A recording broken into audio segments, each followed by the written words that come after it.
आप देख रहे हैं डार्क फाइल्स।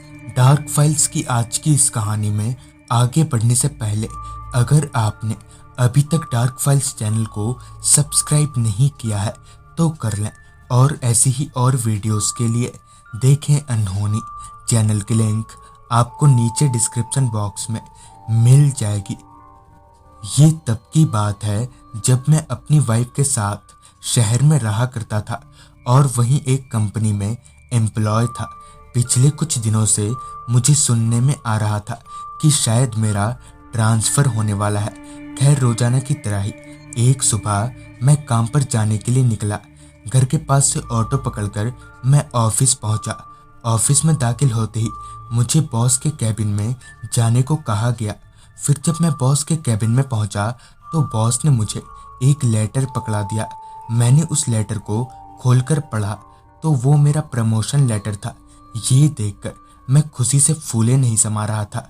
खुशी के मारे मैं कुछ बोल भी नहीं सक रहा था कि तभी बॉस ने मुझे एक और लेटर पकड़ा दिया। मैंने जब उस लेटर को खोलकर देखा तो वो मेरा ट्रांसफ़र लेटर था। ये देखकर मेरी खुशी थोड़ी कम हो गई। खैर, अब कुछ किया भी नहीं जा सकता था, क्योंकि अगर मैं बॉस को कुछ बोलता तो शायद मेरा प्रमोशन भी रुक जाता। इसी डर से मैंने बॉस से कुछ कहा नहीं और अपने टेबल पर जाकर काम करने लगा। उस दिन मैं ऑफिस से जल्दी ही घर आ गया और पैकिंग शुरू कर दी, क्योंकि कल ही मुझे यहाँ से सातारा के लिए निकलना था, जहाँ की मेरा ट्रांसफ़र हुआ था। लिहाजन मैं जल्दी जल्दी पैकिंग करके खाना खाने के बाद सो गया। अगली सुबह फिर जब मेरी आँख खुली तो मेरा फ़ोन बज रहा था। मैंने फ़ोन देखा तो बॉस का फ़ोन था। मैंने फ़ोन उठाया तो बॉस ने बताया कि मुझे सातारा के लिए निकलने से पहले एक मर्तबा ऑफिस आना होगा, कुछ ज़रूरी काम निपटाने के लिए। इस पर मैं बॉस को ओके बोलकर बिस्तर पर से उठा और मुंह हाथ धोकर बिना नाश्ता किए ही ऑफिस के लिए निकल गया। ऑफिस पहुंचकर मैं अपने काम पर लग गया। सारा काम निपटाते निपटाते सुबह से दोपहर हो गई। दोपहर के करीब 3 बजे तक मैं वापस घर पहुंचा। अब हम परेशान होने लगे थे, क्योंकि हम जिस बस से जाने वाले थे वो बस पहले ही यहाँ से निकल चुकी थी। तो अब हमारे पास सिर्फ शाम का ही एक बस बची थी।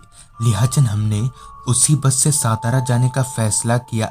शाम के करीब 5:45 तक हम दोनों बस स्टैंड पर पहुंच गए और वहां से सातारा जाने वाली बस में सवार हो गए। मुंबई से सातारा यही कोई 7-8 घंटों का ही सफ़र है। थोड़ी ही देर में बस वहां से खुल गई। हमारी बस लोगों से खचाखच भरी हुई थी, मगर अच्छी बात तो ये थी कि मुझे और मेरी वाइफ को एक सीट मिल गई थी, वो भी खिड़की वाली। बस अपनी पूरी रफ्तार में सातारा की तरफ आगे बढ़े जा रही थी।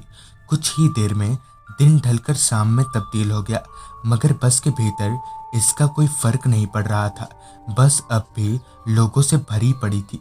कुछ ही देर में हमारी बस नवी मुंबई पार करके आगे बढ़ने लगी। बस की सीट पर बैठे बैठे मेरे दिमाग में एक ख्याल आया कि क्यों ना आज सातारा ना जाकर मेरे मामा जी का घर घनघरवाड़ी में ही उतरा जाए। वैसे भी मेरे मामा जी का घर सातारा जाने के रास्ते में ही पड़ता है। फिर मैंने ये बात अपनी वाइफ को बताई तो उसने भी मेरी इस बात पर सहमति जताते हुए हाँ कर दिया। फिर जब कंडक्टर भाड़ा लेने आया तो हमने उसे घनघरवाड़ी तक का ही भाड़ा दिया। चूँकि मेरे मामा जी का घर सातारा से पहले ही पड़ता था तो अब हमें वहां पहुंचने में ज़्यादा वक्त नहीं लगेगा। जैसे जैसे बस अपनी मंजिल की तरफ आगे बढ़ जा रही थी, वैसे ही बस में भीड़ भी कमती ही जा रही थी। करीब 5 घंटे जैसा वक्त बस में काटने के बाद हम लोग घनघरवाड़ी पहुंचने को हो गए। बस भी लगभग खाली होने को थी। इसी बीच मैंने घड़ी में वक्त देखा तो रात के 11:15 बज रहे थे। तभी ड्राइवर ने बस रोका, मगर वो एक सुनसान इलाका था जिसके आसपास सिर्फ जंगल ही जंगल थे। वैसे तो मैं मामा जी के घर ज़्यादा बार नहीं आया हूँ, मगर मुझे अच्छे से याद है कि ये जगह मेरे मामा जी का घर नहीं है। जिस पर मैंने कंडक्टर से पूछते हुए कहा, अरे भाई, ये तो घनघरवाड़ी नहीं है। इस पर कंडक्टर ने कहा, हाँ, ये घनगरवाड़ी तो नहीं है, पर घनगरवाड़ी यहाँ से सामने ही है और बस वहाँ नहीं जाएगी। जिस पर मैंने कंडक्टर से पूछते हुए कहा, क्यों भाई, बस आगे क्यों नहीं जाएगी? जिस पर कंडक्टर ने कहा, नहीं जाएगी, बस नहीं जाएगी, बात खत्म। कंडक्टर की इस दादागिरी पर मन तो कर रहा था कि उसे एक खींच कर लगाऊं, मगर मैं अकेला था। ऊपर से मेरे साथ मेरी वाइफ भी थी, जिस वजह से मैंने उसे कुछ नहीं कहा और चुपचाप अपनी वाइफ को लेकर बस से नीचे उतर गया। हम दोनों के उतरते ही बस वहां से आगे बढ़ गई। बस में बैठे पैसेंजर्स के मुताबिक मुझे यहाँ से जंगलों के बीच से होते हुए 2 किलोमीटर पैदल चलकर जाना होगा। तब जाकर मैं घनगरवाड़ी गांव यानी अपने मामा जी के घर पहुंचूंगा। लिहाजन हमने वहां से चलना शुरू कर दिया। घने जंगलों के बीच से होते हुए मैं और मेरी वाइफ आगे बढ़े जा रहे थे। मेरे मामा जी का घर वहां से ज़्यादा दूर था नहीं, तो हम दोनों जल्दी ही पहुंच जाएंगे। अगर मैं चाहता तो मामा जी को फ़ोन करके बुला सकता था, मगर खामखा उन्हें तकलीफ देना मुझे मुनासिब नहीं लगा। वो जंगल कुछ इस कदर खामोश था कि हमारे पैरों के नीचे आ रही सूखे पत्तों की आवाज़ें भी हम साफ तौर पर सुन पा रहे थे। ऊपर से वो जंगल पूरी तरह से अंधेरे में डूबा हुआ था। लिहाजन मैंने अपने बैग में से एक टॉर्च निकाली और टॉर्च की लाइट के सहारे ही आगे बढ़ने लगे। अभी हम दोनों चल ही रहे थे कि ठीक तभी हमारे सामने से कोई गुजरा, मगर वो इतना तेज था कि पलक झपकते ही हमारी आंखों से ओझल हो गया। हमें लगा कि शायद कोई कुत्ता वगैरह होगा, लिहाजन हम दोनों इसे नज़रअंदाज करके आगे बढ़ते रहे। अभी हम आगे बढ़ ही रहे थे कि तभी हमें किसी के रोने की आवाज़ आने लगी। ध्यान देने पर पता चला कि ये किसी बच्ची के रोने की आवाज़ है। पहले तो हमें लगा कि शायद गांव आ गया होगा, मगर आसपास ना तो कोई घर दिख रहा था और ना ही कोई इंसान। तभी हम दोनों मियाँ बीवी उस आवाज़ का पीछा करने लगे। उस आवाज़ की तरफ थोड़ा आगे जाते ही मुझे एक पेड़ पर उल्टा लटक रही एक बच्ची दिखी, जिसके ठीक नीचे एक बड़ा सा गड्ढा बना हुआ था। तभी उस बड़े से गड्ढे में से बहुत सारी बच्चियां निकलने लगी।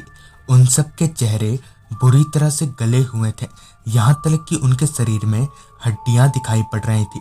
मेरी पत्नी अब तक बदहवास सी हो चुकी थी, पर किसी तरह से मैंने उसे संभाला और भागकर गांव पहुंचे।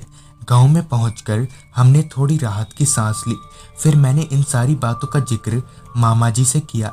तब जाकर उन्होंने बताया कि आज से बहुत साल पहले हमारे गांव में लड़की का जन्म लेना अशुभ माना जाता था और कोई भी परिवार लड़की को पालना नहीं चाहता था, जिस वजह से जिस भी परिवार में लड़की पैदा होती थी वो लोग उस बच्ची को उसी जगह पर जिंदा ही जमीन में दफना दिया करते थे और तब से उन बच्चियों की आत्मा उसी जगह पर भटकती है। तो दोस्तों, ये थी आज की कहानी। अगर आपके पास भी ऐसी कोई कहानियां हैं तो हमारे साथ ज़रूर शेयर करें। तो मैं आर्यन जल्द ही मिलूंगा आपसे ऐसी ही एक कहानी के साथ।